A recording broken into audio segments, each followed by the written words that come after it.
Hey everybody, welcome to my kitchen. I am going to be taking some time to make a broth called Liver Rescue Broth, and it's from my Liver Rescue book from the Medical Medium. There's a lot of stuff that goes in here, and so this is going to be taking some time, so got a lot of chopping to do. Okay, I got my 12-quart stock pot and a measuring cup, some cilantro, turmeric, garlic, ginger, onions, both of those, and the butternut squash, and 6 carrots, and all of that celery. And all of that is going to go into this broth that I'm making. And so like all of that is going to go in there. And so here's the recipe, and I am going, once I get everything in there, then I'm going to let it simmer. Once it boils, I'm going to let it simmer for an hour up to 4 hours. So it's 7 o'clock right now in the evening. I'm crazy for starting this now, but if I get it going, then I can, get it simmering, then I can let it cool off and put it in the refrigerator for tomorrow, and I can have it tomorrow. Okay, I started with the easy stuff. There is 1 cup of loosely packed cilantro, 6 garlic cloves, as you can see down in there, and then a 1 inch of turmeric root, peeled and minced. So that's kind of the mess around the side of the pot. But that was the easy stuff. 1 bunch of celery, washed and diced. 6 carrots, sliced and diced. 1 butternut squash. Lord have mercy, what do I do with this?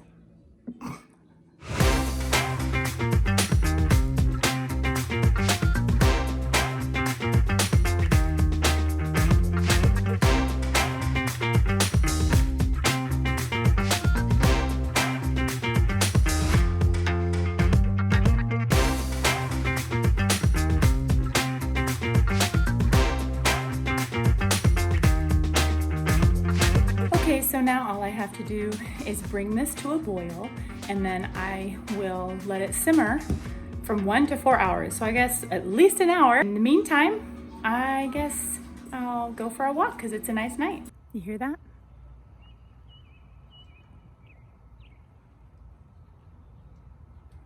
That's right, there's nothing. The cicadas are gone. Woohoo! Oh gosh. Oh, I'm gonna take a walk here for a little bit since it's such a nice night. We had weather that was like, it was 103 the other day. Oh my gosh. So we have a lot of bunnies. And anyway, when we had the feral cats, we didn't have a problem with the bunnies. But go figure that. But anyway, now we have lots of bunnies. We had a nest in our yard, and last week my dogs found it and destroyed the nest, and I think they had a bunny roast for dinner. I found my dog Sully, my Cavalier. He showed up at the back door with this nasty thing hanging from his mouth, and I was like, oh my gosh, what is that? And when I got up there, I realized he was holding an animal in his mouth, and it was a baby bunny, and at least he didn't eat it. Or he may have started to, but when I went out to try to get Harley, it looked like she was trying to gulp down something she wasn't supposed to have. So I'm pretty sure she had bunny that night. And then I went and looked where they were digging and found the nest, and there was already 1 bunny outside of the nest, and it was dead. So I disposed of that, and anyway, I think we have another one out there, but I just don't know. So this past week has been kind of an emotional week. First of all, I did not lose any weight. I ended up gaining weight. So that probably means that I need to move more. But I haven't changed my eating. So I don't know. I'm frustrated with that. It just seems like the weight just seems to be going back up. So I'm doubling down, which is why I'm making the broth and trying to take care of being like really strict and for like this next few weeks until I go back to see my doctor, and just no cheats at all, like nothing, like be absolutely good. So we will see. And this past week was the 1-year anniversary of my father's passing. He had a stroke last year, and it was severe, that he had already had a stroke, several years back. But this stroke actually like took out the other side of his body, and he wasn't going to recover. So this year, in fact, this past week, not only was it the anniversary of my dad's death, but it was also, we closed on his cabin, which all 6 of us were owners of the cabin that my dad lived in, and it was put into something called a ladybird deed, and that's only available in like a handful of states. And what it did, it allowed my dad to, be the owner and be in charge of the cabin. But when he passed away, it kept it from going into probate. And so since all 6 of his children were the owners of it, it made it really easy for, we were just like instant owners. It was like we were owners anyway. So it was really weird. I don't know how to really describe it for you. So when he died, we became like 1/6 owner of the cabin, and we winterized it. This is up in northern Michigan. And so we winterized it, and come spring, we opened it up, cleaned it out some, and then put it on the market. And it went within a month. I think it was a month from start to finish. And I loved the whole process because we were able to sign documents, through the email, because all 6 of us are scattered everywhere. So we were able to sign the documents and send them back, via electronic signature. So that was really nice. So I don't know how I feel about that. I mean, I don't know if some of you have followed my story. I did a video last year, right after he had passed away, and it was about, I was sharing some of my story about how my father and I are estranged, and we have been for many, many years. And so now I have this a small inheritance, and that's fine. But I have this, my proceeds from the cabin sale, and so I have this little inheritance. And my sister, our oldest sister, she was my dad's POA, so she was also my POA since I couldn't be there for closing. And she had mentioned, like when everything was finalized and papers all signed, she said that there was going to be a check coming and all of our paperwork, and she said it's be wise with your money and that kind of stuff, and then she said it was Dad's last gift to us. And I was like, gift? I'm like, I barely feel like I'm part of the family, and my dad is giving me a gift. And I was like, regardless of whether or not I feel like I'm part of the family, or whether or not I deserve it, or whether or not my siblings feel like I'm part of the family. Remember, we all have different moms. So it's a very interesting family dynamic. But regardless of all of that, I am his daughter, and he is my father. So, and that's not going to change no matter what anybody says about that, right? So I was thinking about it this week, and I was just, telling myself, this is a gift. You are in his family. and he's giving this gift to you. Now, Darlene, it's your job to accept it. And it reminded me of this parable in the Bible of the prodigal son, and the son that wanted his father's inheritance, and he, took it, left home, and squandered it all away. And then he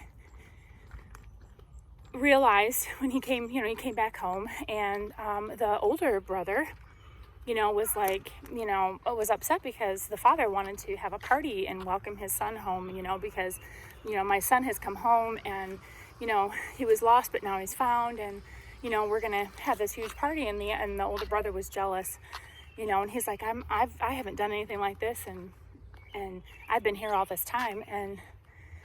But the father was telling him, he's my son and he's our family. And he put a ring on his finger, and he, put a cloak on him and stuff, and that's a sign of royalty, And the son the prodigal son, he did not feel like he deserved it.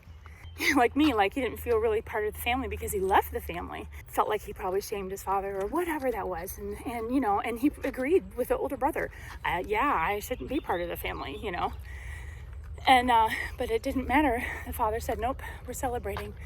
And you are my son, and I'm going to give you this gift of the welcome home. And so I sat there and I thought about that. And, this is my father's gift to me after his death. And even though we weren't close, we had been estranged, not talking for many, all the last, 5 or 6 years of his life. But even before that, it was probably 14 years before that, So, I'm like, oh, Darlene, this is just like that. My dad gave to us, and he gave to me. Even after his death, he had given something to me, and it reminded me that I was part of the family, and I was loved, and so now it's my job to receive the gift and do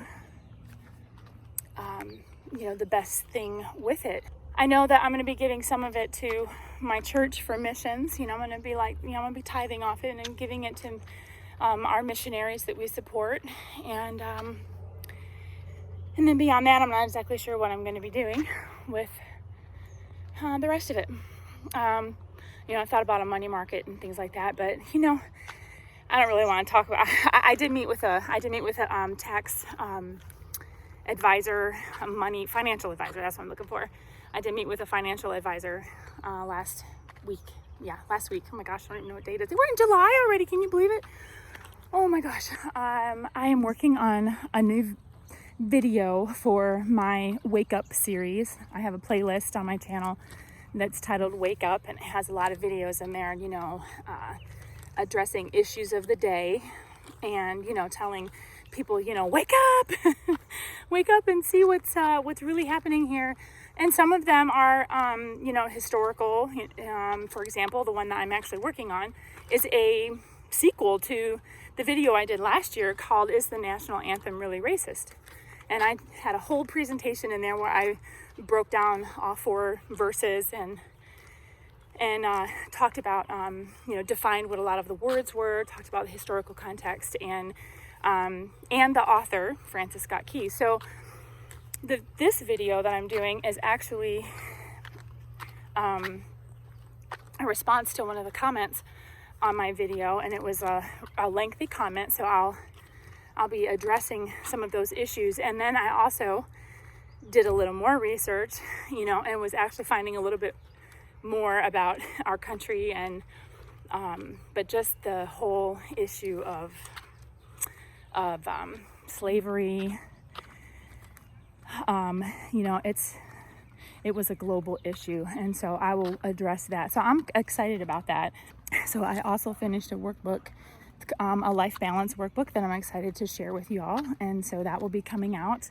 I'll be doing a class to go over that. So it'll be like a little class or a little webinar or something, that you can get a free workbook with it. I also did a couple hours of cognitive cognitive behavioral therapy training. So I got, it's like continuing education credits. So I got a couple credits in that this week. And I am also a quarter of the way through NLP Certification, which is Neuro-Linguistic Programming. And that is, sounds kind of weird, doesn't it? But it's basically just, the words that we use, our thoughts,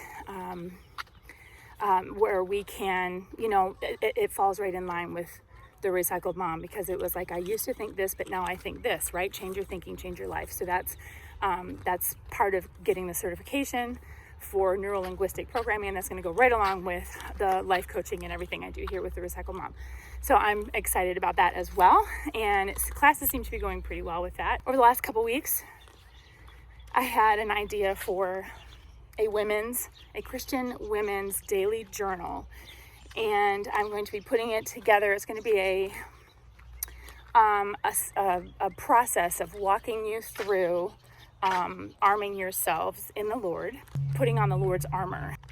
This is an idea that's just starting, and I'm really excited about it, and a little nervous about it too, because I've never written anything, but I've had this journal idea on my heart for a long time, and it really just kind of hit me a couple weeks ago. So I'm still praying about that and really trying to organize my thoughts. So I appreciate your prayers on that and your support on that as well. And I'm still working on the Conquer program and working through the modules in there. And if you're not familiar with the Conquer program, if this is your first time watching one of my videos, I'll have a link to Leslie Vernick's YouTube channel and where she explains the Conquer program. Oh, the other thing I wanted to tell you guys is that I had a couple days this week where I haven't had a lot of pain, and that's exciting. I don't know if I just kind of lucked out or not, but I have a little pain, still in my right hip, but the foot pain and some of the other stuff is subsiding. So I'm able to go out for a walk. I know it sounds like I'm breathing heavy and everything, but I'm able to go out for a walk and not be in such pain when I get back or like the next day. So I just walked, while talking to you guys, I just walked twice around my neighborhood, and that means I walked 1 mile.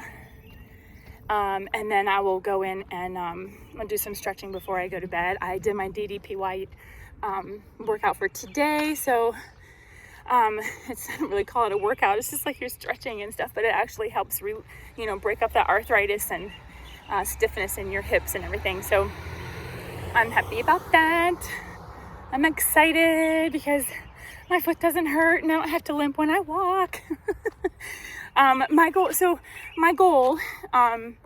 I want to be strong, physically. So my physical goal is to be strong. I want to be able to do things. I want to be able to do fun things, like, go for a walk, go on a hike. My kids, I signed myself up. We'll see if I actually can get there. But my kids' youth group at church is going, zip lining.